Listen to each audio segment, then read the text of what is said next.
We are here today with Senator John Kissel, Republican incumbent in the state Senate. It's a pleasure to be here with you, John. Ms. Regan, thank you so much for having me on. Good to see you again. How are things going? Things are going great. Fabulous. Oh, good, great. Well, you are obviously running again, and you must have your reasons. Well, I think it's very important, especially given the fact that the legislature, the executive branch are all controlled by one party, to have a voice for common sense. Certainly, my family understands how passionate I am about public service, and I've been lucky enough to represent the people in Granby in this neck of the woods for the last 10 years, and I just feel that I can bring an awful lot to the table. I know how government works. I'm the Chief Deputy Minority Leader in the Senate, and I'm not bashful about speaking my opinions. I think, and I've said this time and time again, if we could bring the common sense that I find in the local government of Granby, with great local leaders such as Mike Warco on the Board of Finance, Chairman of the Board of Finance, Cal Hemingway, Chairman of the Board of Education, John Adams, the First Selectman, Scott Cunley on the Board of Selectmen. This town, Granby, is run so well that if we could bring some of that common sense to Hartford, I would be so happy. And so I feel very passionate about running for re-election. I think that I can do an awful lot. And part of my job is to actually sort of stand up and say, no, you folks are going too far to the left. Let's get back to common sense. Well, I have noticed you do get out there with the people. There's no question about that, because I do see you, Senator, on the sidewalk. Senator on the sidewalk, in front of the Geislers here in Granby, in front of the Dunkin' Donuts in East Granby, in front of the Walgreens in Windsor Locks. Every single town I have been in front of some store, meeting and greeting my constituents, making it as easy as possible for them to contact me and share their concerns. And so I feel that accessibility is something that's very important. It's not enough just to set up office hours. You have to really go out and make yourself available to the public when they are in the midst of juggling all their things that they have to do every day. And you're finding them in the circumstances in which the economy is affecting them. They're in front of Geisler's buying their food, or in front of Dunkin' Donuts, maybe you know, getting a little treat instead of a vacation. And the fact is that you've opened yourself to them where they can walk up to you and literally off the cuff ask you whatever question they want. And people love it. The response has been extremely positive. I'm not unaware of any other legislator that's actually out there as much as I have been recently doing that, and we've been flat out doing it for the last couple of years. Of course, my friend and colleague Bill Szymanski does a fabulous job up here in Granby, so no critique on him. Well, one of the things, it's right in the news today. We're talking about violent offenders, early release program. I have an article, actually, it's on your website, and I'm going to quote you if you don't mind. Sure, please.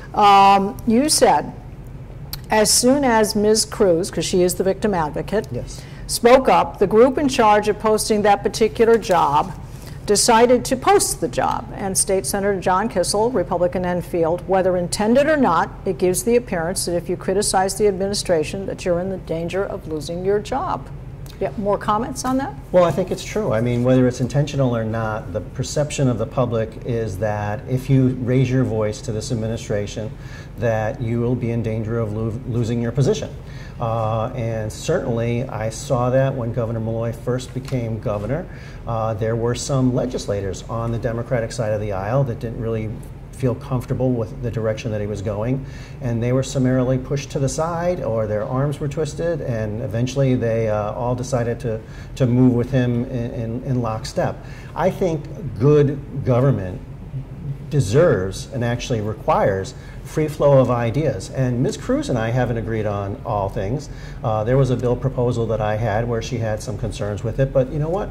Her job is to be an independent watchdog, and if our independent watchdogs are targeted, that when they speak truth to power, that their job's going to be posted.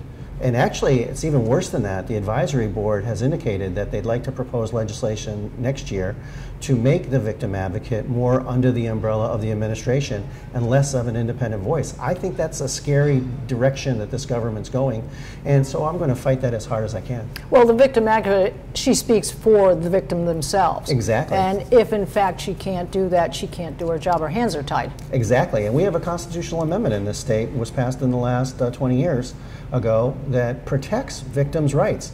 And they rose up in dozens, if not hundreds, when the early release program was passed and said, what are you doing? You're not giving us any credit for going and we entered into plea bargains. Over 95% of cases are settled in plea bargains, where the victim was brought into court and said, you know, will you go along with this deal? And representations were made, and now the administration's changing the rules of the game. Well, let's talk about another thing that's up for discussion here: adding tolls. Is this to increase the state revenue? Is that, do you think, is that the purpose? You know, unfortunately, the majority party, and not all of them, and I'm not just going to rail against Democrats, but the majority party tends to look for revenues as opposed to spending cuts. The Malloy administration looks for revenues instead of spending cuts.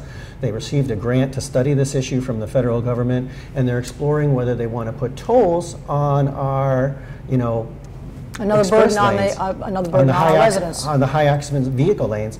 I put forward legislation, proposed bill 2 years ago, to open up the HOV lanes during rush hour in the morning and in the afternoon. I can't tell you the number of, I would say over hundreds of people came up to me and said, what a great idea. They're barely being used right now. Open them up during the morning rush hour and evening rush hour. And yet the committee sort of set that aside, and I'm wondering if they were contemplating this notion of trying to put tolls on there, which would create huge amounts of gridlock and actually would jeopardize all the federal funds we receive for our highways. It's That's just a good crazy point. Notion. Jeopardizing the federal funds would be a capper on that. And I heard that Chairman from the Transportation Committee said he's willing to make that trade. I think that's a terrible idea. Well, so that's going to be out for discussion apparently. Well, let's talk about another issue we have. We have an issue with the fact that we have unemployment that's moved from 8.5% in Connecticut to 9%. That's higher than what it is in the U.S. right now, which is 8.3. So what would you do, or what are you trying to do? I find it really disconcerting that in the month of August, the labor statistics came up and we went up 0.5% in 1 month. That was the largest 1 month gain since they've been taking these records so over decades. The governor said that, oh, there must be a mistake, but it's his labor department that reported those figures. So Connecticut is in a very precarious position when it comes to unemployment and when it comes to job growth. And we've been saying we need to make Connecticut more job friendly, more business friendly for years and years and years. And independent agencies throughout the country are now grading us at the bottom or very near the bottom as far as being business friendly. We need to turn that around. That is not a category that we should be leading. And with a few things of common sense, we could actually begin to make inroads. We need to have predictability with our state agencies. Businesses are willing to make difficult decisions if they know they're going to get an answer from DEP or the Department of Transportation or traffic control. You know, tell me how long it's going to take so I can tell my shareholders or the investors or the management, should we do this or not do this? So we haven't done a great job with that. But our taxes are very high.